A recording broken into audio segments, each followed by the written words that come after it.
Ok, uno, ¿sí se escucha bien? Ok, voy a tratar de acomodarme porque la verdad que como no lo sé usar.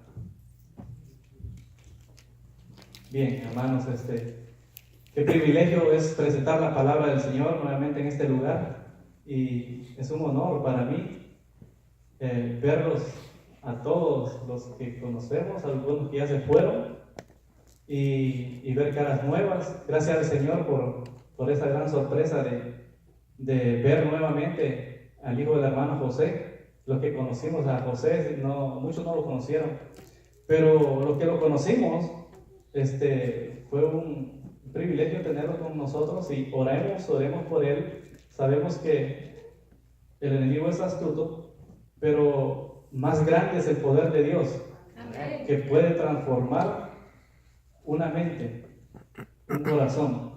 Y esta mañana el hijo del hermano José está aquí, que me da gusto, su novia también, que el Espíritu Santo trabaje en la mente de ellos para que se lleve a cabo la obra que Él quiere realizar. Y a la hermana Maribel, que hace tiempos, casi desde que me fui, más de 2 años quizás, que no la he visto también, pero me da gusto tenerla por este lugar. Ya muchos también la conocen, otros tampoco la conocían, y qué bueno, me da gusto de verla aquí. Me hubiera gustado ver también a su esposo, pero sé que él a lo mejor tiene otras cosas que hacer y no pudo estar en este lugar, pero que la bendición de ella también alcance para su familia ahí en el lugar. Amén. Y bueno, hermanos, esta mañana el tiempo apremia y estoy seguro que lo que vamos a decir voy a tratar de hacerlo conciso, sea algo conciso, pero que sea entendible, que usted pueda entender lo que el Espíritu Santo quiere decir esta mañana. Y antes de comenzar con este tema, hermanos, es mi deseo que me acompañen en oración para que el Espíritu Santo nos dirija. Amén. Vamos de rodillas.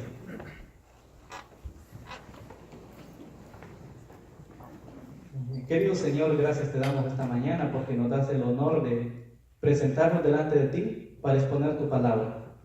Señor, como humanos sabemos que tenemos toda la dependencia de ti y necesitamos de tu Espíritu Santo. Esta mañana, Señor, solo agarrados de ti, a través de la fe, podemos, Señor, alcanzar la misericordia y estar contigo, Señor, en el lugar santísimo. Esta mañana que tú quieres hablarnos, Señor, te suplicamos que tu Espíritu nos acompañe y nos dé discernimiento espiritual, que nuestra mente, nuestro corazón, Señor, también esté dispuesto a escuchar y a obedecer tu palabra. Que lo que digamos sea aprobado por ti y que ninguna palabra sea mía, sino dadas por el Espíritu Santo. En nombre de Cristo Jesús, amén. Bien, hermanos, vamos a ver un tema bien especial en este tiempo del fin. Hermanos, hay temas que son especiales para la iglesia. Y el tema lo he titulado Una amonestación al remanente. Porque en este último tiempo, lo que va a quedar es un remanente. Y el remanente se diferencia porque guarda los mandamientos de Dios y tienen el testimonio de Jesucristo. Y a ese remanente Dios tiene que pulir todavía. No está preparado ese remanente todavía para ir al reino de los cielos. Si así fuera, Dios ya hubiera venido por él y se lo hubiera llevado. Y este mundo, ya Satanás estuviera a cargo de él. Pero hay una gran obra todavía que se tiene que hacer. Y el remanente, además de afinarse, tiene que ayudar a otros a conocer este mensaje. Y la amonestación que Dios trae al remanente, la vamos a comenzar viendo en el libro de Apocalipsis. El libro de Apocalipsis, capítulo 2, donde comenzó la lectura bíblica.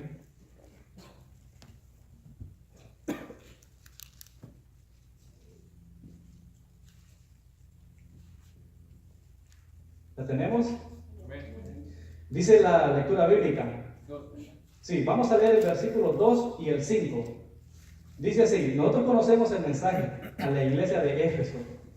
Y antes, hermano, quiero decirles que la iglesia de Éfeso en la historia es la primera iglesia.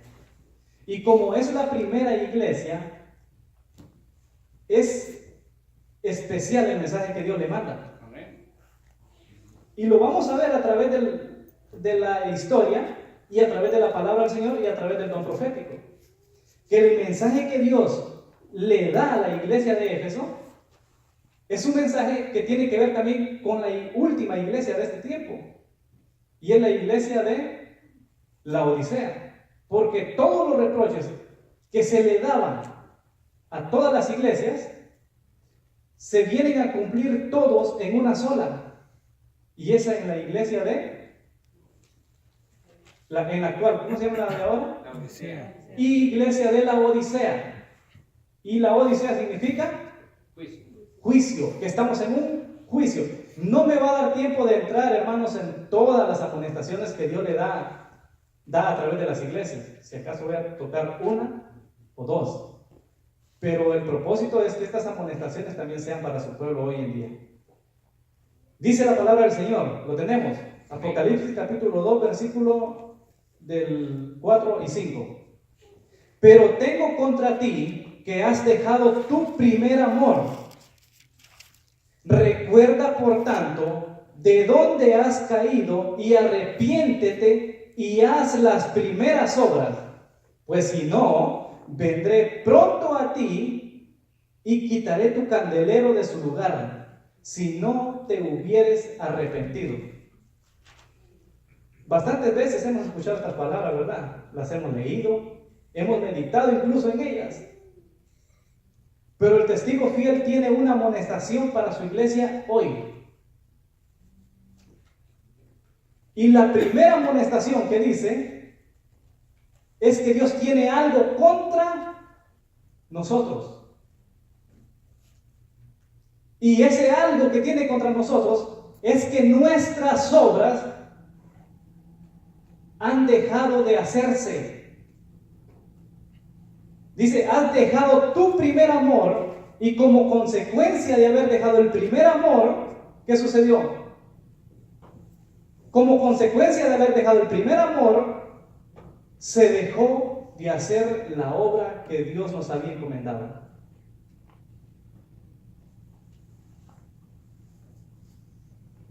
Y Dios le recuerda a la iglesia, por tanto, escuchen, recuerda por tanto de dónde has caído y arrepiéntete. Recuerda cuál era tu actitud cuando comenzaste. Recuerda cómo era el celo que sentías por mi verdad, por mi palabra, en los comienzos. Hermano, la iglesia de la cual estamos hablando ahora es la iglesia apostólica. Y esta iglesia apostólica comenzó a predicar el mensaje con un celo tan ardiente que fue llevada a todos los lugares donde había personas viviendo. Así lo recalca la pluma inspirada. El celo que sentían por la verdad era tan grande que nadie podía callar a estas personas. Y esa iglesia comenzó del año 33 cuando Jesús murió y llegó hasta el año 100. En ese periodo de tiempo, en ese periodo de tiempo, hermanos, la iglesia hizo la obra que hoy en día no se ha hecho. En esos 100 años, la iglesia, aunque pasó por persecución y por tribulación, ellos llevaron el mensaje a todo el mundo. Lastimosamente, voy a entrar un poquito en lo que el hermano habló el sábado pasado.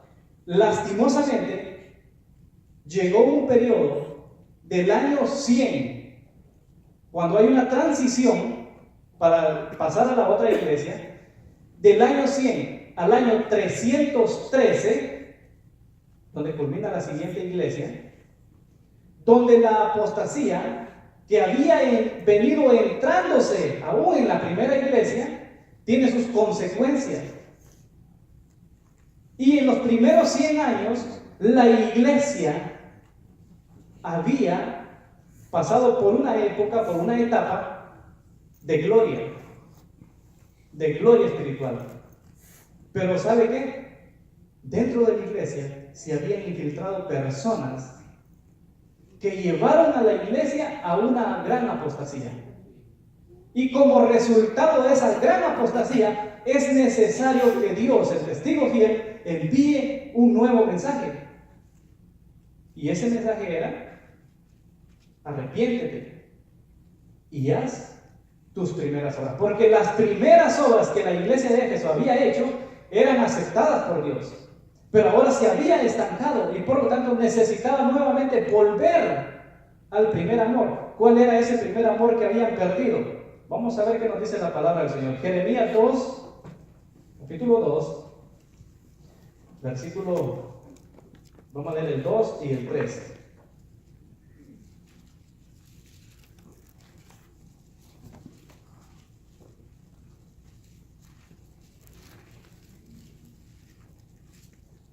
Y el que lo tenga me lo lee, hermanos, para ir avanzando, porque el tiempo apremia.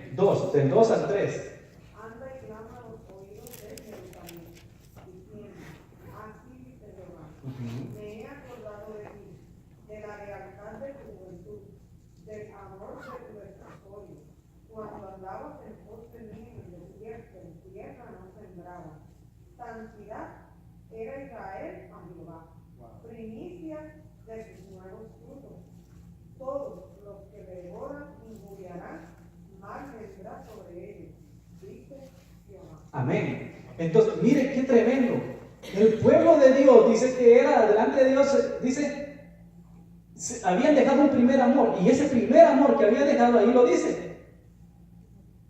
Clama a los oídos de Jerusalén diciendo: así dice Jehová, me he acordado de ti, de la fidelidad de tu juventud. Mire qué tremendo. Porque también hace alusión a la nueva iglesia que Dios había levantado cuando Él vino a esta tierra. Y el propósito de Dios era que esta iglesia fuera fiel hasta la muerte. Pero ahora solo queda un recuerdo de la fidelidad de esa iglesia. Y le dice: y del amor de tu desposorio, cuando andabas en pos de mí en el desierto, en tierra no sembrada. Santo era Israel. Miren qué tremendo. No dice santo es. Santo era Israel.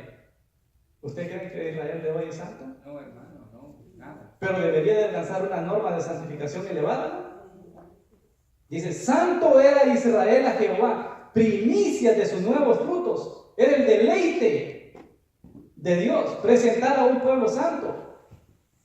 Que el mundo mirara en el pueblo que el carácter de Dios había sido reflejado, que su ley había sido vindicada. Y es el propósito de hoy. Que el nuevo pueblo de Israel, el que Dios juntó, el que Dios reunió, cumpla con este requisito. Santificación, santidad, la que se dejó por culpa de la apostasía que entró. La nueva iglesia hoy debe de hacerlo, debe de santificarse para que pueda el mundo ver a Jesús en sus obras. Ahora, vamos a ir un poquito más adelante. Voy a leer, hermanos, del Espíritu de Profecía.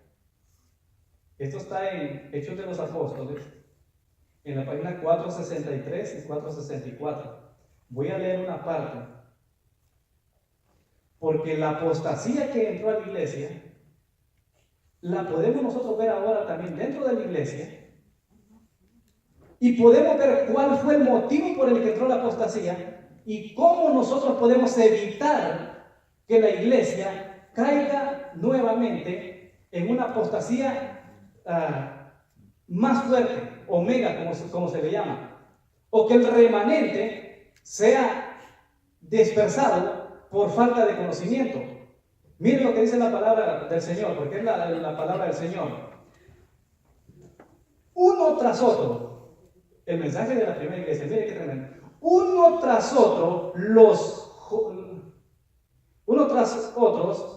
los viejos portaestandarte. ¿Qué es un portaestandarte, hermanos? Para que la gente sepa.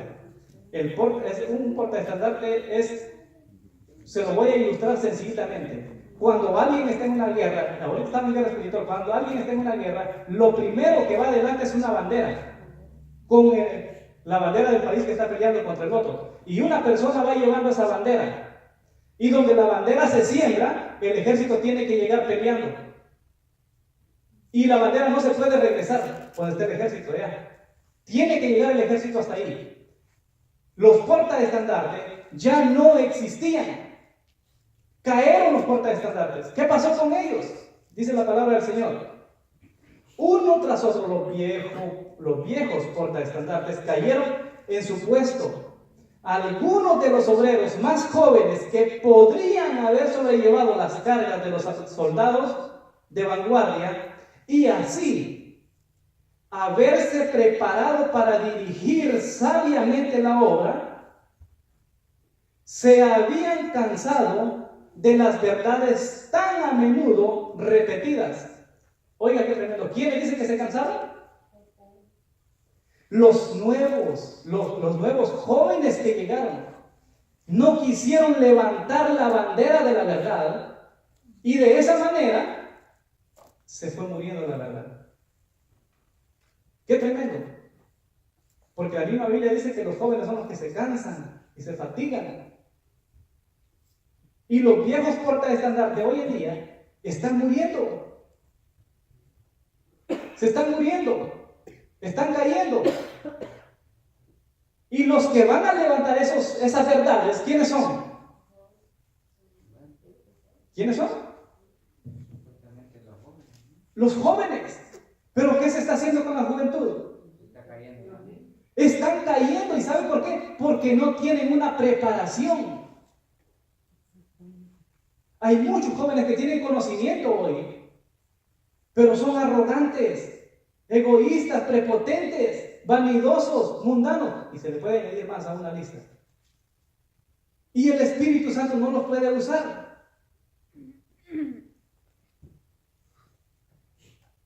Porque Dios quiere un espíritu limpio, contrito y humillado. Amén. Mire qué tremendo. Los jóvenes que Dios debería ahora de tener preparados dentro de la iglesia, ¿qué están haciendo? Mire qué tremendo. Están escuchando la música del mundo. Están comiendo como el mundo.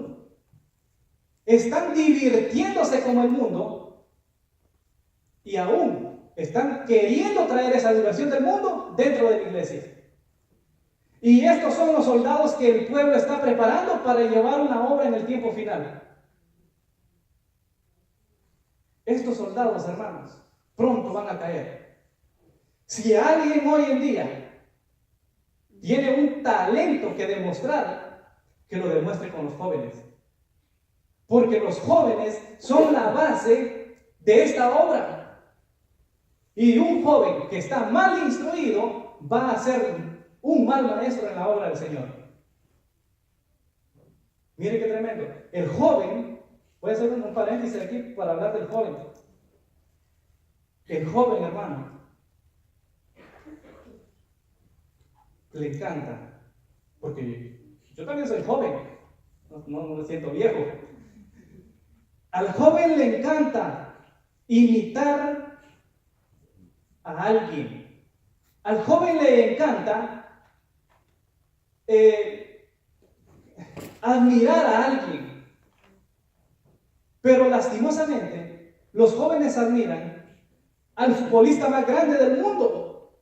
Admiran al rockero más grande del mundo. Al famoso, al artista. Y le dan publicidad en sus camisetas, en su manera de vestir. Y de esa manera muestran la persona que a ellos les agrada.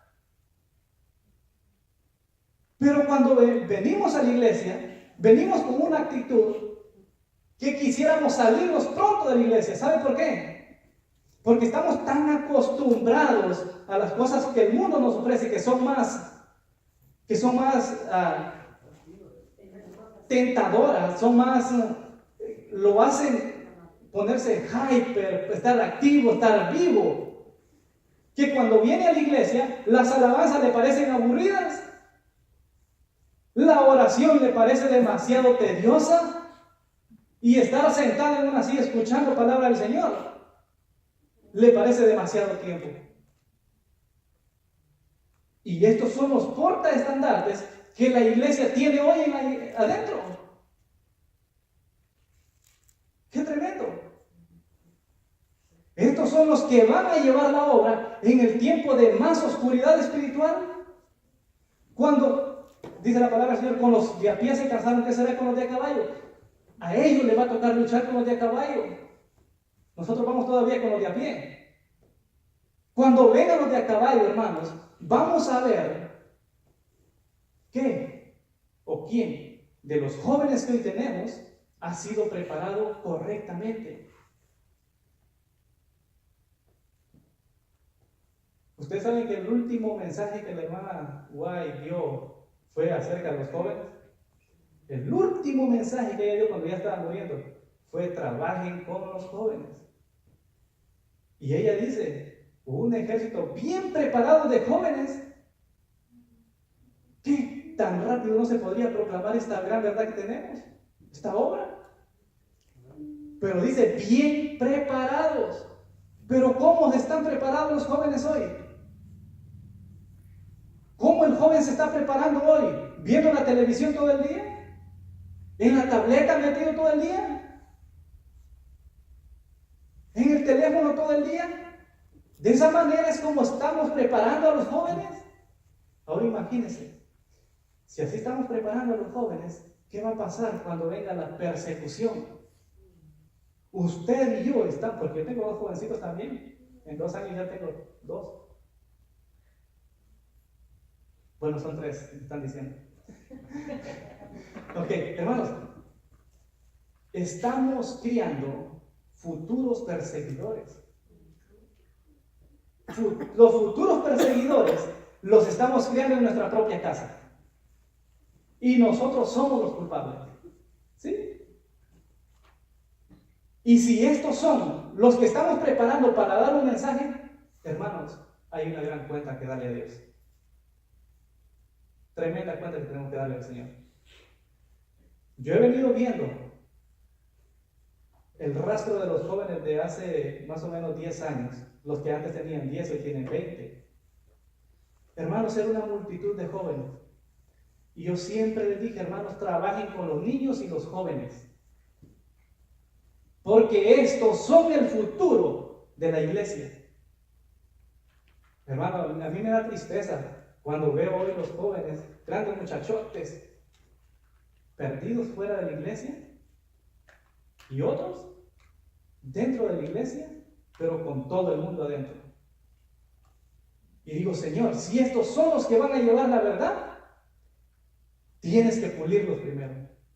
Y si no aceptaron una verdad sencilla que sus padres les presentaban, ahora, Señor, tú tienes que presentárselas de otra manera. No sé cómo, pero ellos van a tener que entender, y van a tener que entender el mensaje o separarse de él, lastimosamente.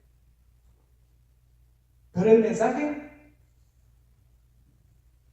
en la iglesia de Éfeso es que los nuevos conversos, los jóvenes conversos que entraron, querían nuevas cosas dentro de la iglesia. Dice la palabra del Señor así: se habían cansado de las verdades tan a menudo repetidas.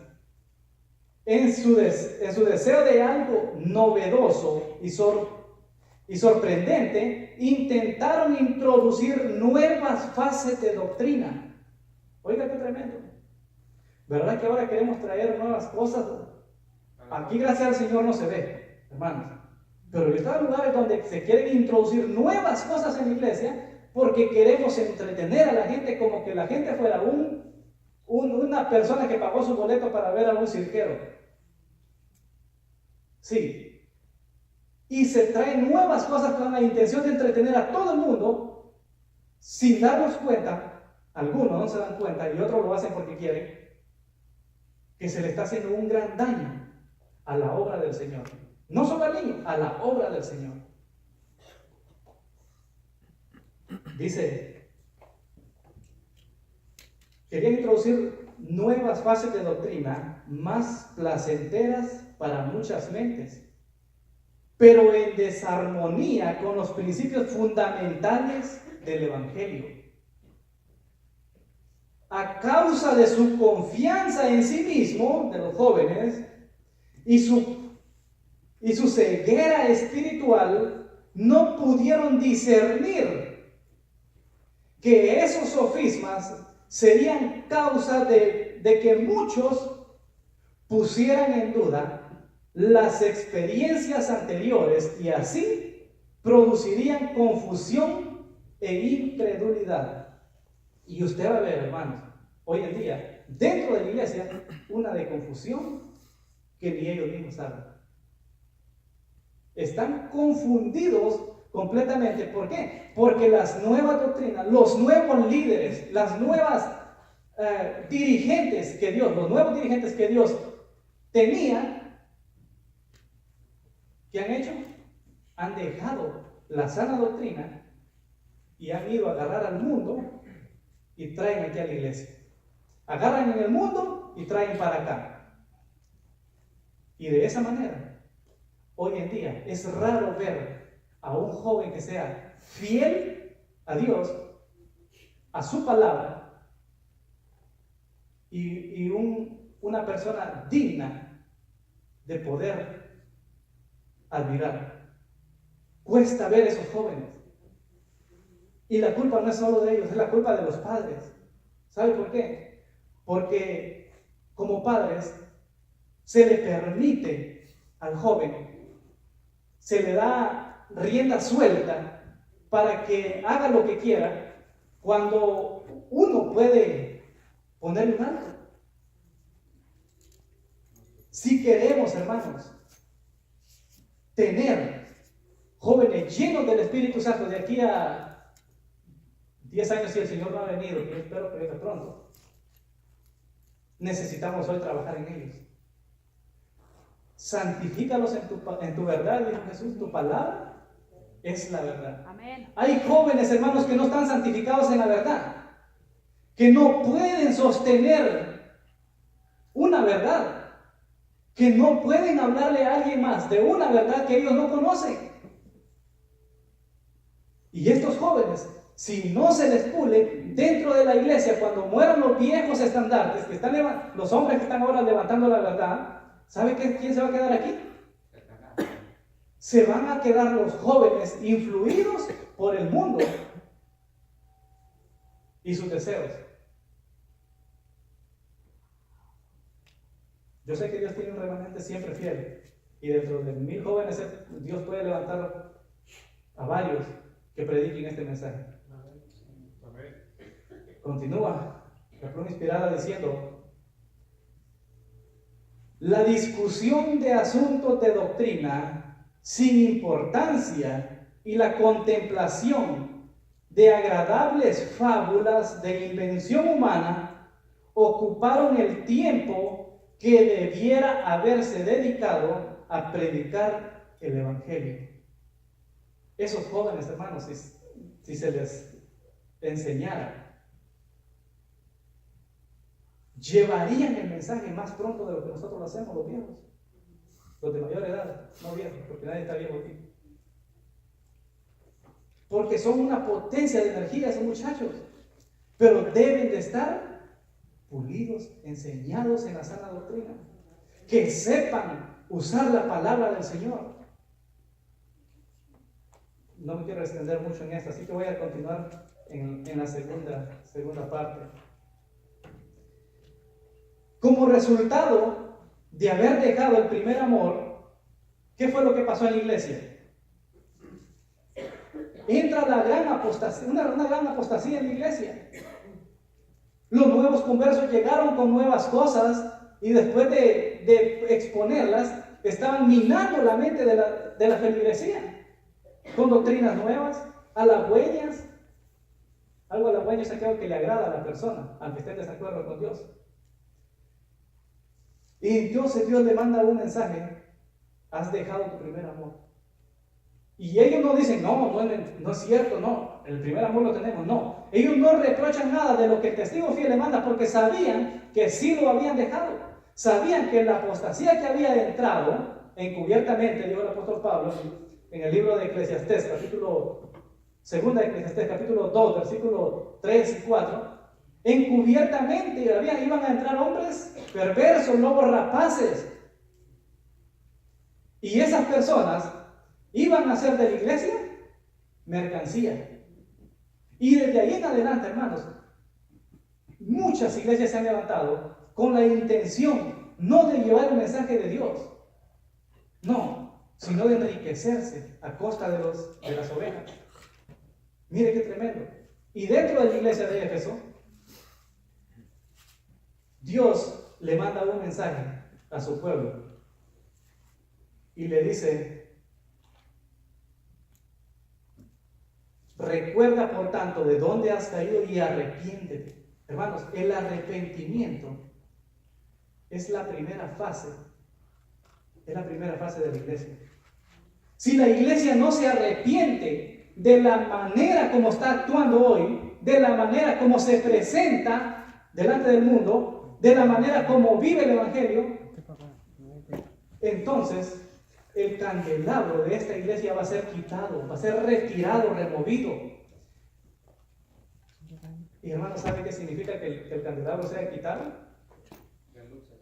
La luz se apaga y la iglesia queda en completa oscuridad. El Espíritu Santo se va a ir, obviamente, de la iglesia. ¿Y sabe qué va a pasar? Aunque venga todos los días aquí a orar y venga el sábado muy de mañana, no va a tener luz que dar al mundo. No va a haber luz que dar a ese mundo. Vamos a ver el principio bíblico.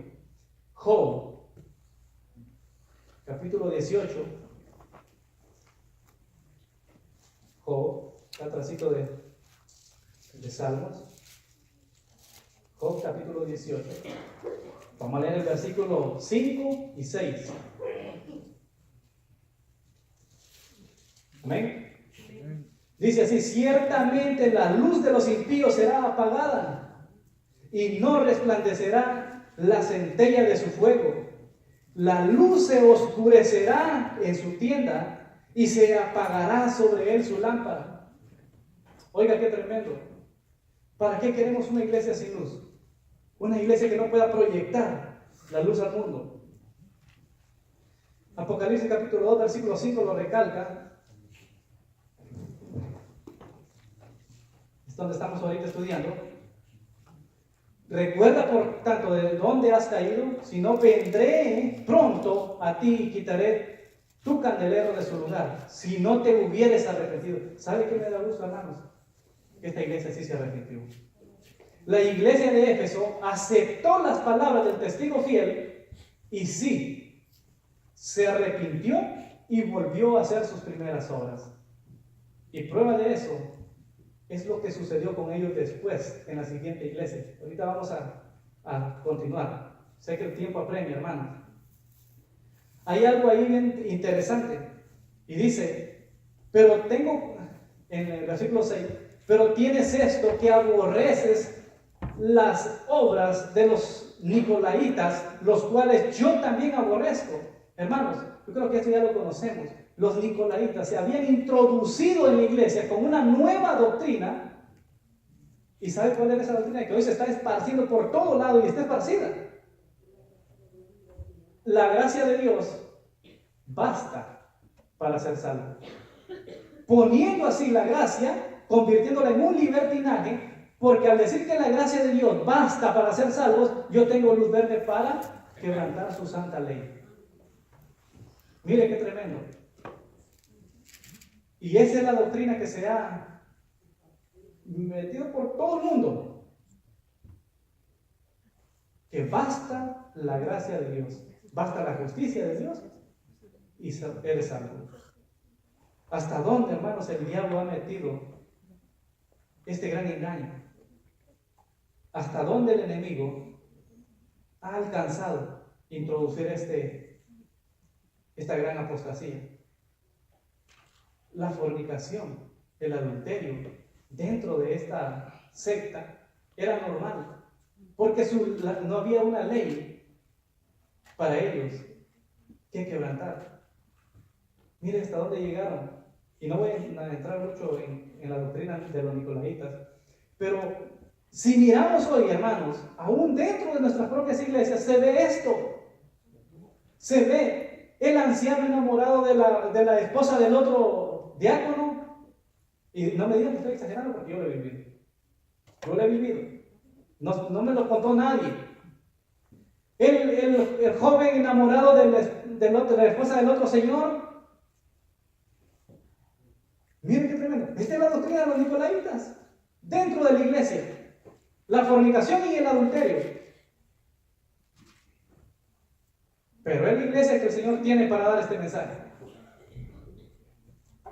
Dios no puede usar, hermanos, a una iglesia que no se santifique para la gloria de su nombre. Y por muy llena que esté la iglesia, no quiere decir que el Espíritu Santo esté ahí. Sigue diciendo la palabra del Señor. Pero poco a poco llegó un cambio. La iglesia perdió su primer amor, se tornó, a ver si no está así la iglesia hoy, egoísta, complaciente, y se abrió el espíritu de mundanalismo. Analicemos la iglesia, porque somos parte de la iglesia nosotros. Y miren qué tremendo. El egoísmo, la complacencia y el espíritu de mundanalismo se metió a la iglesia. Y si eso no está en la iglesia hoy, significa que la iglesia es santa y pura. Pero sabe, la Biblia me dice otra cosa. La Biblia me dice que Satanás también tiene sus agentes dentro de la iglesia trabajando. El enemigo introdujo su hechizo sobre quienes Dios había dado luz para un mundo en tinieblas. Luz que debería haber resplandecido en buenas obras. El mundo fue robado de las bendiciones que Dios deseaba otorgarle. ¿Acaso, dice la sierva del Señor, Testimonios, tomo 8, página 26, ¿acaso no se repite esto en nuestra generación? El mundanalismo no ha entrado en la iglesia. La complacencia propia, el egoísmo, no se repite nuevamente en la iglesia. Por eso dije, el tema de Éfeso no es solo para Éfeso, es también para la iglesia del tiempo del fin. Porque es lo mismo que se ha introducido. ¿Cuál es la deficiencia fatal? Según la palabra del Señor, ¿cuál es la deficiencia que tiene la iglesia hoy? Aquí vamos a entrar, ahora sí, todos. Miren, la deficiencia fatal es que ha dejado su primer amor. ¿Cierto o no es cierto? Ha dejado su primer amor. Ahora, miren lo que dice. ¿No es este nuestro caso? Nuestras doctrinas pueden estar acertadas. Podemos aborrecer la falsa doctrina y no recibir a quienes son leales a los principios. Podemos trabajar con incansable energía, pero aún esto no es suficiente. ¿Y por qué?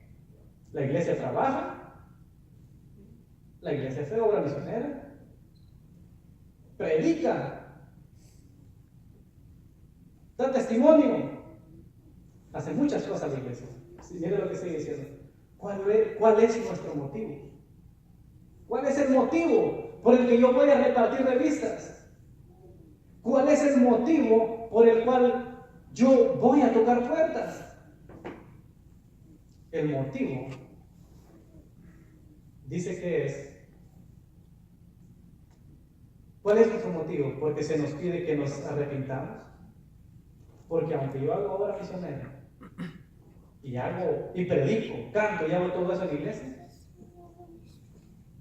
No es, hermanos, el amor a Dios lo que me mueve. Es una costumbre. Es una costumbre la que me mueve a hacer eso. Y mientras no sea el amor de Dios el que me mueve a hacer eso, delante de Dios, yo sigo estando vacío. Pensamos a veces ganar debates en doctrina, pero nunca el debate es con el deseo de traer a aquella persona a la casa de Dios, sino o a los pies de Cristo, sino con el deseo de ganarle el debate. No es el amor de Dios el que nos mueve a hablarle de Dios a una persona, sino la ganas de enseñarle lo tanto que yo conozco. Eso significa que yo no tengo el amor de Cristo en mi vida. Y lo que estoy haciendo es, en vez de atraerlo a los pies de Cristo, estoy alejándolo de la verdad. Si debatís sobre teoría, no hayas perdido el tierno amor de Cristo. ¿No ha quedado Cristo fuera de los sermones? A ver, pensemos en eso. ¿No ha quedado Cristo fuera de los sermones? Hoy se conoce mucha profecía, hermano, bastante profecía. Bastante profecía. Pero a veces viene alguien con ganas de escuchar de Cristo y en la profecía se debe meter a Cristo. Porque el dueño de la profecía, el centro de la profecía es Cristo. Y sin embargo, se ha dejado a Cristo, dice, de los sermones y fuera del corazón. No existe peligro que muchos están siguiendo con solo una profesión de la verdad. Yo conozco la verdad, yo tengo la verdad, me bauticé en la verdad. Y ese es el peligro ahora. Haciendo obra misionera mientras el amor de Cristo no ha sido entretejido en el trabajo. Esta es la reunión que del 1891. Mire qué tremendo. La iglesia suprema de la religión cristiana es el amor y el resfriamiento de este amor es la primera señal de decaimiento. Y el primer amor pasó hacia la apostasía general. Desde el descenso del amor, la iglesia primitiva marchó continuamente separándose de Dios hasta que la apostasía culminó en la mujer escarlata. ¿Ustedes saben hasta eso? Por el 17. Mira hasta dónde llegó. Si en la iglesia no se hubieran, hermano, metido esta apostasía, la iglesia hubiera continuado la iglesia con todo el poder, llevando la luz que se le había dado. Pero lastimosamente, cuando entraron los lobos rapaces, la iglesia se estancó. Hermano, yo tengo que ir terminando y el tema queda, va a ser en la tarde, porque no cubrí ni la mitad, pero ustedes tienen que también venir en la tarde y escuchar la segunda parte. Así que yo voy a agarrar otros minutitos más, no van a ser muchos, y voy a terminar. Pero espero que lo que hemos escuchado, lo que hemos leído, nos lleve a una convicción más fuerte a nuestro Señor Jesucristo. Cuando la apostasía entra, hermanos, lastimosamente, solo quedó un poco de gente dispuesta, porque Dios siempre ha tenido su remanente, a levantar esta verdad. Dice la palabra, la pluma inspirada, ¿por qué existe una percepción tan opaca de la verdadera condición espiritual de la iglesia? ¿Por qué se ve a la iglesia con una perspectiva tan raquítica, decimos nosotros? Dice, ¿acaso no ha caído ceguera sobre los guardias puestos sobre los muros de Sión? ¿Quiénes? ¿Sobre quiénes? Sobre los guardias que están en los muros de Sión ha caído una ceguera espiritual. ¿Y a quiénes se refiere con los guardias? a los líderes, a los que levantan la verdad, a los que tienen un pueblo que proveer palabra todo el tiempo, pero sin embargo les están contando historias, están llevando a los niños allá a un club donde se diviertan. Hermanos, les enseñan, bueno, esto yo lo he visto, hermanos, les enseñan a hacer nudos cuando deberían enseñarles a sostener la verdad. Les enseñan a marchar, pero no les enseñan a ir y a dar el mensaje de salvación al mundo que se pierde.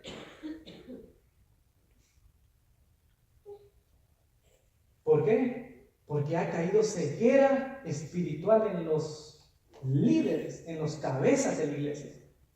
Y esa ceguera espiritual de los que están en los muros de Sión solo puede ser despertados por la obra del Espíritu Santo en ellos. Por lo tanto, lo que necesitan tanto líderes como liderados es el Espíritu Santo obrando en cada vida. No, dice, no están muchos siervos de Dios despreocupados y bien satisfechos, como si el día y de la noche como si de día y de noche reposara la columna de nubes sobre el santuario. No hay aquellos en oposición de responsabilidades, profesando conocer a Dios,